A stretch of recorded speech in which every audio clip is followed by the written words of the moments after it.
Selamat pagi, saudara-saudara yang dikasihi oleh Tuhan. Saat ini saya sedang berada di sebuah resort dengan pemandangan alam yang indah. Mungkin saudara bisa mendengar suara aliran air sungai.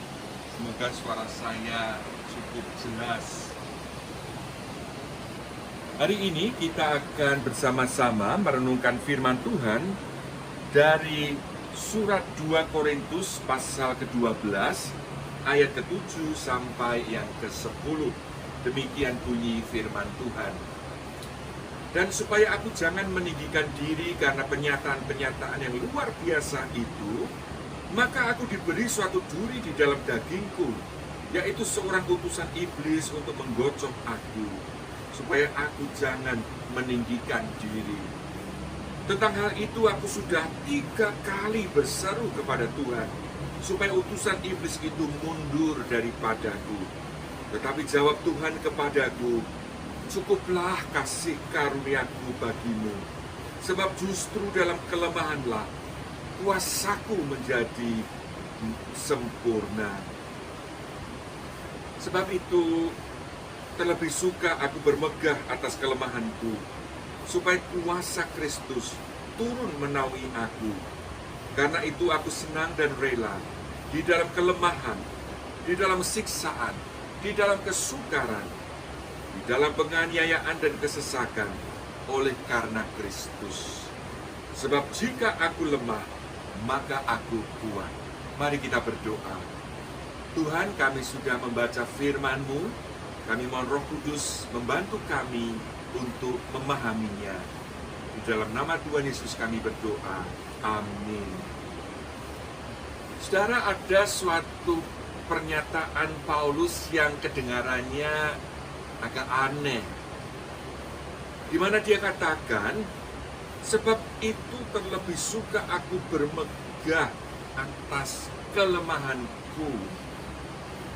Kemudian juga dia katakan, karena itu aku senang dan rela di dalam kelemahan. Saudara-saudara, bukankah kita semua ingin menjadi kuat? Baik kuat secara finansial, kuat secara intelektual, kuat secara fisik. Tapi kenapa Paulus berkata bahwa dia lebih suka dan rela di dalam kelemahan? Apakah memang dia orang yang lemah sehingga dia membuat excuse? Oh tidak, saudara. Paulus bukan orang yang lemah. Dia justru orang yang sangat kuat. Dia kuat secara intelektual, sangat cerdas. Pengetahuannya sangat luas. Dia dididik oleh Profesor Gamaliel di dalam teologi, sehingga pemahamannya akan perjanjian lama itu luar biasa. Kemudian dia juga mempelajari berbagai macam filsafat Yunani, sehingga ketika dia di Athena, dia sanggup berdebat dengan para filsuf yang ada di sana. Secara spiritual, dulu dia seorang Farisi yang sangat ketat menjalankan ibadah, disiplin sekali. Kemudian setelah dia menjadi pengikut Kristus, dia terus giat di dalam melayani Tuhan.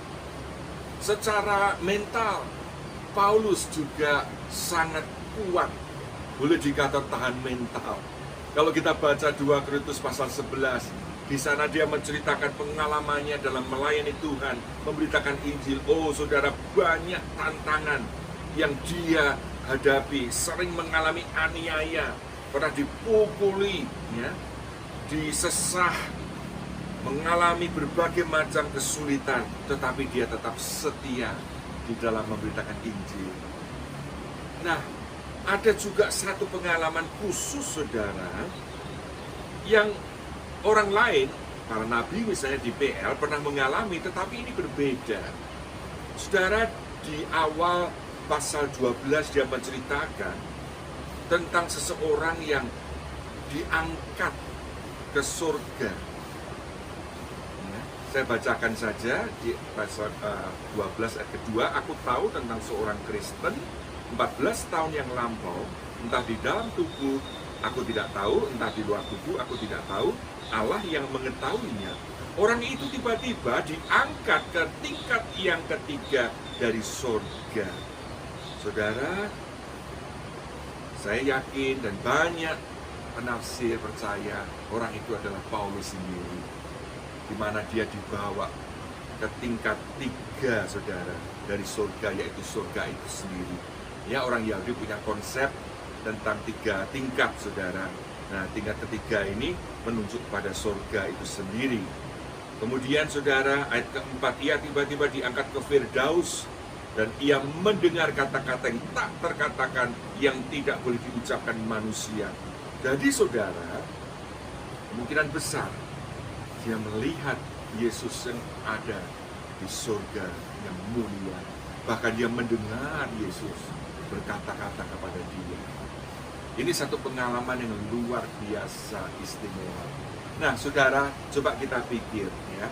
Orang seperti Paulus yang begitu pandai, begitu punya kemauan yang kuat, begitu spiritual, punya pengalaman yang unik. Itu potensi untuk apa, saudara? Iya, betul. Menjadi sombong. Itulah sebabnya, saudara,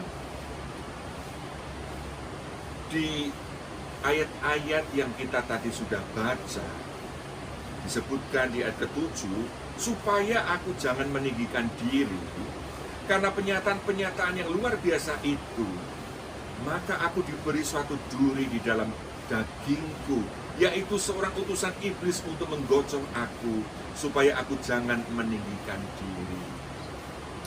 Saudara, kesombongan itu dosa yang Tuhan sangat benci. Dan Tuhan tidak ingin itu terjadi pada Paulus. Itulah sebabnya Tuhan izinkan dia mengalami apa yang disebut duri dalam daging, yang kemungkinan adalah gangguan mata yang sangat serius akibat sinar terang yang merusak matanya saat Paulus dalam perjalanan ke Damsyik. Saudara ingat kisah itu. Nah, dia berdoa sampai 3 kali memohon kepada Tuhan. Tuhan, ini sangat mengganggu aku, sangat mengganggu pelayananku. Tolong Tuhan sembuhkan, tolong Tuhan cabut ini. Tapi Tuhan tidak mengabulkan. Tuhan katakan, cukuplah kasih karuniaku bagimu. Saudara, dengar itu Paulus bisa menerima. Paulus mengerti kalau Tuhan say no, berarti ada maksud. Dan puji Tuhan, dia mengerti kenapa Tuhan tidak mengabulkan. Jawabnya di ayat ke-7 yang dia ulang 2 kali, supaya aku jangan meninggikan diri. Kemudian di bagian akhir juga dia ulangi lagi, supaya aku jangan meninggikan diri. Kalau dia dalam keadaan sehat, kuat, maka kecenderungan Paulus adalah membanggakan kekuatannya, mengandalkan kemampuannya, kepandaiannya, dan dia bisa menjadi sombong. Tapi ketika dia dalam keadaan lemah dan tidak berdaya, kemudian berseru kepada Tuhan, maka kuasa Tuhan itu dinyatakan melalui dia. Saudara, apakah ada doa yang engkau panjatkan dengan sungguh-sungguh untuk kesekian kalinya, sekian lamanya, tapi Tuhan belum menjawab? Belajar dari Paulus, kalau apa yang kita minta itu benar, baik, penting, tapi Tuhan say no, maka ada maksud Tuhan di balik itu. Saudara-saudara, Paulus rela di dalam kelemahan, karena saat dia lemah, dia akan datang kepada Tuhan. Dia berseru, dia bersandar kepada Tuhan memohon pertolongannya. Itulah sebabnya dia katakan, sebab itu terlebih suka aku bermegah atas kelemahanku. Maaf. Kenapa? Supaya kuasa Kristus turun menaungi aku. Mungkin saudara-saudara saat ini sedang mengalami kelemahan.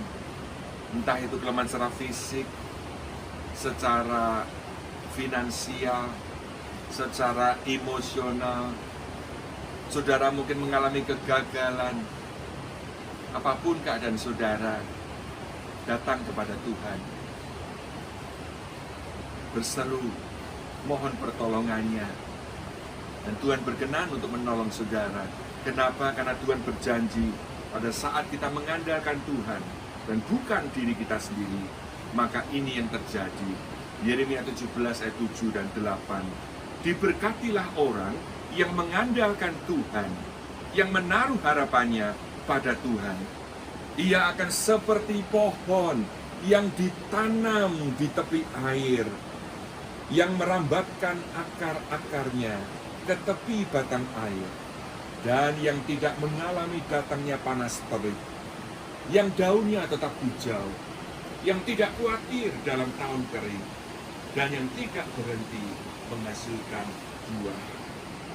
Kiranya seperti Rasul Paulus, kita pun dapat berkata, sebab itu terlebih suka aku bermegah atas kelemahanku, supaya kuasa Kristus turun menaungi aku. Mari kita andalkan Kristus di dalam kehidupan kita. Amin. Tuhan, hamba-Mu berdoa bagi setiap saudara yang mengikuti renungan ini, khususnya mereka yang sedang mengalami berbagai kelemahan. Hamba mohon kiranya Tuhan menyatakan kuasa-Mu, kekuatan kepada mereka. Dan Tuhan ingatkan anak-anak-Mu ini untuk senantiasa bersandar, bergantung sepenuhnya kepada-Mu, sehingga kami boleh diberkati, mendapat pertolongan, kekuatan, jalan keluar dari Tuhan. Terima kasih Tuhan. Dalam nama Tuhan Yesus kami berdoa. Amin. Tuhan memberkati saudara sekalian.